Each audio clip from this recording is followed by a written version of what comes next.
अपने पसंदीदा शो के फुल एपिसोड देखने के लिए अभी डाउनलोड करें दंगल प्ले ऐप।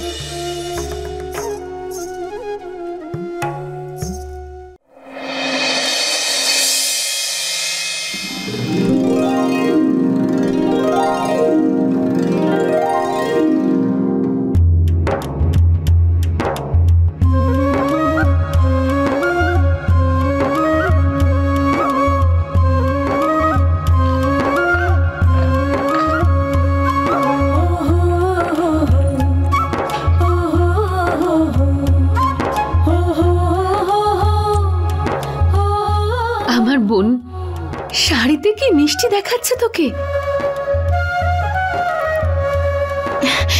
থ্যাংক ইউ দিদি ওই শাড়িটা দেওয়ার জন্য। আমি কখনো আগে পরিনি তো, আর জানতামও না, আর বাড়ি থেকে কিছু নিয়েও তো আসেনি। ঠিক দেখাচ্ছে তো? খুব সুন্দর লাগছে দেখতে। আর এসব থ্যাঙ্কস বলতে হবে না আমায়।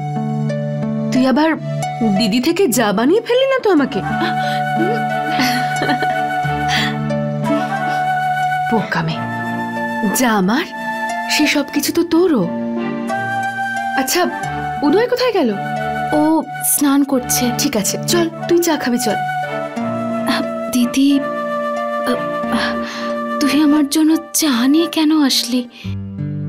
ভালো দেখায় না তো। আমারই তো করা উচিত এইসব। আবার সেই এক কথা। ঠিক আছে, যখন তুই আমাকে তোর বড় যাই ভাবছিস, তাহলে দেখিস তোর যা হয়ে কিন্তু তোকে আমি খুব জ্বালাতন করব। নিজে আরাম করে বসে থাকবো আর সব কাজ তোকে দিয়ে করাবো।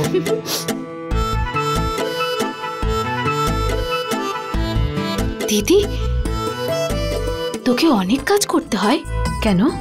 কাজ করতে ভয় পাচ্ছিস তুই? না দিদি, ওই আমি শুধু ভাবছিলাম যে তোর সাথে একটু কিচেনে যাই, তোকে একটু হেল্প করতে পারবো। আমি যাই। হ্যাঁ, কিন্তু চা খাওয়ার পরে।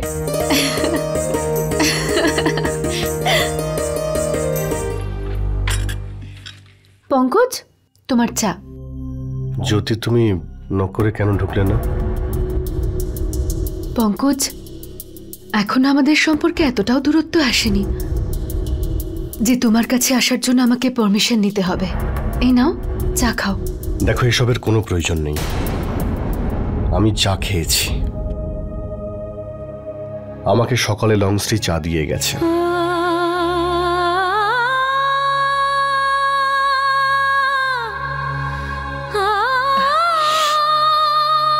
কিন্তু তুমি তো সব সময় চা। যদি অপেক্ষা তার জন্য করা যায় যার কাছে কোনো আশা আছে। তোমার কাছে আর আমার কোনো আশা নেই।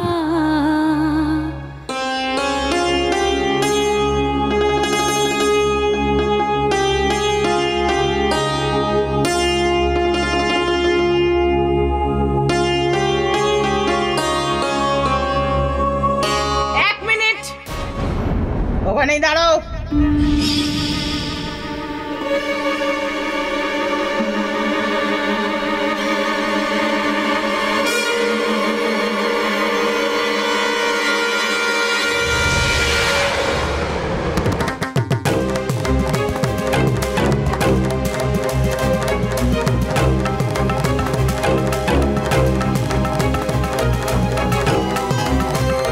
কার পারমিশনে তুমি এই বাড়ির কিচেনে যাওয়ার চেষ্টা করছো? উদয়কে তোমার জালে ফাঁসিয়েছো বলে কি মনে করছো? যে এই পুরো বাড়িতে তুমি কবজা করে ফেলেছো? এখনো আমি মরিনি, বেঁচে আছি। উদয় ভালোবেসে হয়তো তোমার স্ত্রীর মর্যাদা দিয়েছে, কিন্তু এই বাড়ির সবাই, ওরা তোমায় কখনোই বাড়ির বউ বলে মানবে না, কখনো না। তুমি আমি কথা দিয়েছিলে তো যে তুমি উদয়ের জীবন থেকে চিরকালের জন্য দূরে চলে যাবে। খুব বড় ভুল হয়ে গেছে আমার যে তোমাকে তোমার কথার মূল্য জিজ্ঞেস করিনি।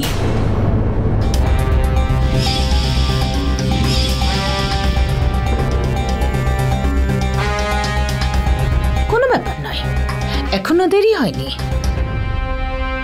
কত টাকা চাও তুমি এই বাড়িটা আর উদয়কে ছাড়ার জন্য?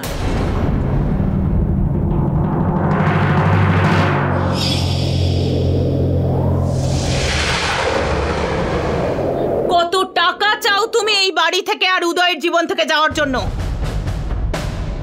তুমি যখন এতটাই নিচে নেমে গেছো তখন নিজের মূল্য চাইতে লজ্জা পাচ্ছ কেন তুমি? মুখ খোলো, চাও যা চাওয়ার আছে।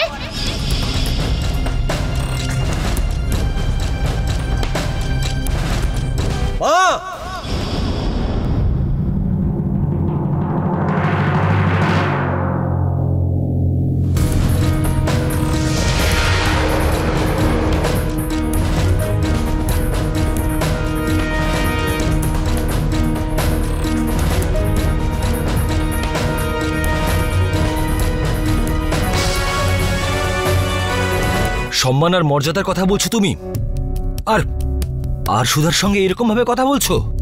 আমি ওই মেয়েটাকে আমার বৌমা বলে মানি না।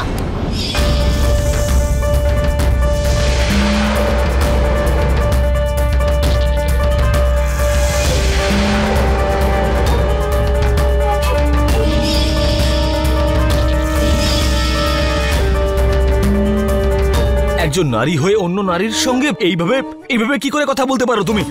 তার স্বামী আর তার ভালোবাসার মূল্য নির্ধারণ করছো তুমি। কোনো বাইরের লোককেও এরকম কথা বলার কোনো অধিকার নেই তোমার।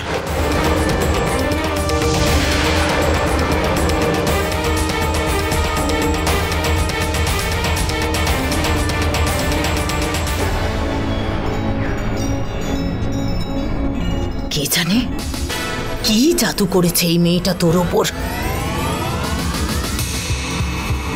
একটা কথা মনে রাখবি তুই, এই যে তুই ওকে ভালোবাসিস সেটা তোর ভুল ধারণা। আর যেদিন সেই ভুল ধারণাটা ভাঙবে সেদিন তুই হারে হারে টের পাবি। ভ্রম তোমার ভেঙেই গেছে মা। আজকে আমি সবকিছু পরিষ্কারভাবে দেখতে পাচ্ছি।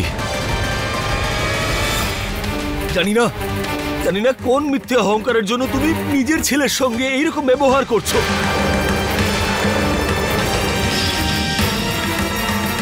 আজকে আমার এরকম মনে হচ্ছে যেন তুমি কোনোদিন আমাকে ভালোই বাসোনি। তুমি তো নিজের সোসাইটি, পজিশন আর টাকাকে ভালোবেসেছো, ব্যাস।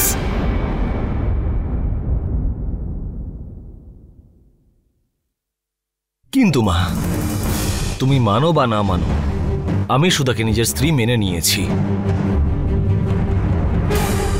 আর যে বাড়িতে আমার স্ত্রীকে সম্মান দেওয়া হবে না সেখানে আমি থাকতে পারবো না।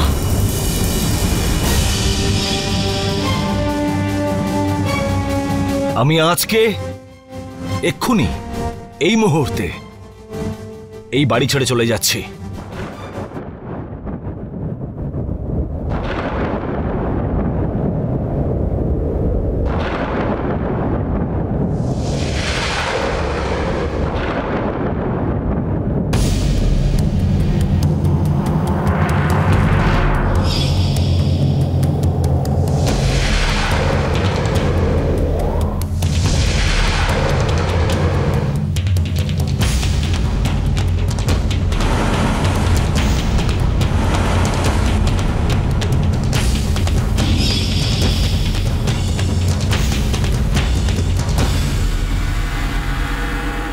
আমাকে ক্ষমা করে দিও বৌদি, আমি অনেক চেষ্টা করেছিলাম, কিন্তু আমার ভালোবাসা, আমার খুশি এই পরিবারের কেউই বুঝতে পারছে না।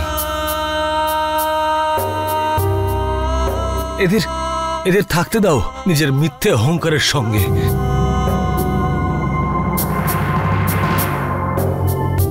আমি আমার ভালোবাসাকে নিয়েই থাকবো।